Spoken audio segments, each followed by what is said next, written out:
नमस्कार दोस्तों, स्वागत है हमारे इस YouTube चैनल में। दोस्तों, ये बात जान लीजिए, गंदे विचार खत्म हो जाएंगे। आइए जानते हैं इसे एक कहानी के माध्यम से। ये कहानी शुरू होती है जब एक बड़े प्रदेश का राजकुमार अपना राजमहल सब कुछ त्याग कर बौद्ध संघ में शामिल हुआ। शुरुआती दिनों में नए भिक्षु ध्यान करना सीखते, इसके साथ साथ गौतम बुद्ध उन्हें भिक्षा मांगने भेजते ताकि भिक्षुओं का अहम कमजोर हो और उनका व्यवहार विनम्र हो जाए। संघ में आने के कुछ समय पश्चात राजकुमार भी भिक्षा टन पर जाने लगा। शुरू में सब ठीक था, लेकिन कुछ ही दिनों में घटना घटी जिस कारण राजकुमार विचलित हो गया और उसने भिक्षा टन पर जाने से मना कर दिया। भिक्षा टन का नियम था कि भिक्षु केवल 2 घरों में भिक्षा मांगते और नहीं मिलती तो आश्रम वापस आकर जल ग्रहण करते। एक बार राजकुमार भिक्षु नगर में भिक्षा मांगने निकला और दुस्सहयोग से भिक्षा नहीं मिली। शुरू में राजकुमार भिक्षु को निराशा हुई, लेकिन कुछ ही पलों में उसका मन शांत हो गया, जैसे कुछ हुआ ही ना हो। बिना प्रयास के आज भिक्षु बड़ा प्रसन्न था। उसने लौटकर गौतम बुद्ध से कहा, आज मुझे भिक्षा प्राप्त नहीं हुई, लेकिन मेरा मन शांत है ना। किसी विचार ने मुझे परेशान किया। गौतम बुद्ध भिक्षु की सारी भावनाएं समझ रहे थे। तथागत ने कहा, अच्छी बात है, अब तुम कल महल की तरफ भिक्षा मांगने जाना। भिक्षु ने आज्ञा का पालन किया और अगले दिन भिक्षा मांगने निकल गया। कुछ देर बाद जब भिक्षु महल के आगे से गुजरा तो उसे अपना महल याद आ गया कि कैसे वह ऐशो आराम का जीवन जीता था। भिक्षु ने सोचा, महल में खाने को स्वादिष्ट पकवान मिलते और सेवा करने को कई नौकर होते और सभी प्रकार के सुख मिलते। ऐसा सोचते सोचते भिक्षु के मन में इच्छा हुई कि आज बढ़िया भोजन मिल जाए। तभी भिक्षु सचेत हो गया कि ये सब अतीत की स्मृतियां हैं और मैं केवल इन्हें देख रहा हूँ। पुरानी यादों के ताज़ा होने से मन में कुछ इच्छाएं प्रकट हो रही हैं। ये भी मैं केवल देख रहा हूँ। अगर मैं इन शारीरिक इच्छाओं को पूरी करने की लालसा रखूं तो मैं मन की शांत और यह जागृत अवस्था को ढूंढूंगा। भिक्षु ने महसूस किया कि जब हम स्वयं को 2 कदम आगे ले जाते हैं, चेतना का स्तर ऊपर उठाते हैं, तब मन इस प्रकार के खेल खेलता है। जब हम मन को शांत करने लगते हैं, तब मन हमें बेचैन करने की पूरी कोशिश करता है। भिक्षु ये सोचकर बहुत खुश हुआ, क्योंकि आज उसने आत्मचिंतन से मन के बारे में गहरी समझ और सूक्ष्म दृष्टि प्राप्त कर ली। भिक्षु ने आश्रम आकर गौतम बुद्ध को सारी बात बताई और कहा, तथागत, आज मुझे आपकी कृपा से सूक्ष्म दृष्टि प्राप्त हुई। मन हमें बार बार इच्छाओं में उलझाना चाहता है। महल को देखकर मुझे भी पुराने सुखों का स्मरण हो आया, लेकिन आज भी विचार मुझे छू नहीं पाए। गौतम बुद्ध ने कहा, अच्छी बात है, कल नगर की दक्षिण दिशा में जाना, वहाँ एक हवेली है, वहाँ मन और विचारों पर उपदेश देकर आना। भिक्षु बहुत खुश हुआ। आज वो जल्दी चल रहा था, क्योंकि वो उपदेश देने जा रहा था। पर दोस्तों, इस बार की यात्रा भिक्षु पर भारी पड़ने वाली थी। कुछ ही देर में भिक्षु हवेली पहुंचा और भिक्षा के लिए आवाज लगाई।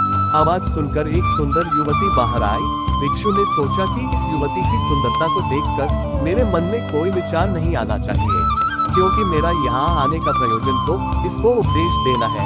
युवती ने भिक्षु को प्रणाम किया और कहा, आइए पहले भोजन ग्रहण कीजिए। भिक्षु ने भोजन किया, फिर सोचा कि उपदेश देने से पहले थोड़ा आराम कर लेता तो अच्छा होता।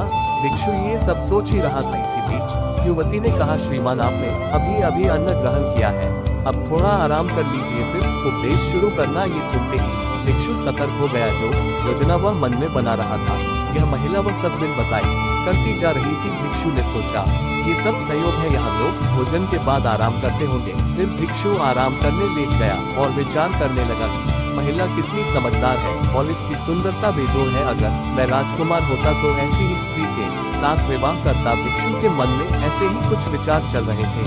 इतने में युवती फिर से आए और बोली, अगर आप राजकुमार होते तो मुझे उपदेश कैसे देते? भिक्षु जी, आप तो मुझे उपदेश देने आए थे ना। युवती का इतना कहते ही भिक्षु को स्पष्ट हो गया कि युवती को मन पड़ सकती है। भिक्षु घबरा गया और हाथ जोड़कर पूछा, क्या आप मेरा मन पढ़ सकती है? युवती ने कहा, क्षमा कीजिए, ध्यान करते करते मेरा मन शांत हो गया है, इसलिए बड़ी आसानी से मुझे दूसरों के विचार अपने आप महसूस हो जाते हैं, उनकी भावनाएं समझ आ जाती है। जब भिक्षु ने सुना तो उसके पैरों तले जमीन सरक गई। फिर बिना कुछ बोले भिक्षु तत्काल आश्रम की ओर चल पड़ा। रास्ते में चलते हुए भिक्षु का दिमाग फटा जा रहा था। उसकी बेचैनी बढ़ गई थी। भिक्षु खुद को कोसने लगा कि मेरे मन में युवती के लिए ऐसे विचार क्यों आ रहे थे? उसने मेरे बारे में क्या सोचा होगा? अगर यह बात लोगों को पता चलेगी तो लोग भिक्षुओं और संत के बारे में क्या सोचेंगे। आज भिक्षु बहुत लज्जत महसूस कर रहा था और वह थोड़ी ही देर में आश्रम पहुंच गया। जब भिक्षु गौतम बुद्ध के सामने पहुंचा तो तथागत ने देखा कि उसके चेहरे की रौनक जा चुकी है। दोनों कंधे झुके हुए थे। भिक्षु ने बुद्ध से कहा, अब मैं कभी भिक्षा के लिए नहीं जाऊंगा। तथागत ने कहा, पहले आराम से बैठो, फिर मुझे बताओ कि तुम्हारी चाल में इतनी थकान क्यों है। आज तुम्हारे चेहरे पर तेज की जगह गलाने की भावना क्यों है। भिक्षु ने सारी बात बताई और कहा, मैं सब कुछ जानते हुए भी महिला की सुंदरता के बारे में और अन्य चीजों के बारे में सोच रहा था। मैं मन से पूरी तरह हार गया। अब मैं कभी उस दिशा में नहीं जा पाऊंगा। मैंने बौद्ध संत का भारी अपमान किया है। गौतम बुद्ध ने कहा, सबसे पहली बात, परेशानी को बढ़ा चढ़ाकर मत सोचो। अगर कुछ बुरा हो जाए तो एकदम से यह मत सोचो कि सब खत्म हो गया बिना सोचे निष्कर्ष पर मत जाओ। दूसरी बात, ध्यान दो कि कहीं तुम नकारात्मक विचारों के साथ अतिशयोक्ति करने वाले शब्दों का प्रयोग तो नहीं कर रहे, जैसे मैं हमेशा हारता हूँ, जीवन में कुछ नहीं बचा, मैं मन से पूरी तरह हार गया, मेरे साथ कोई नहीं है। क्योंकि ऐसा करने से मन अति भावुक और विचलित हो जाता है और नकारात्मक विचारों के चक्र में फंसा रहता है। तथागत के शब्दों से राजकुमार भिक्षु के मन को सांत्वना मिली। भिक्षु ने पूछा, अगर मैंने अपने मन को जीत लिया था तो फिर मन ने मुझे परेशान क्यों किया।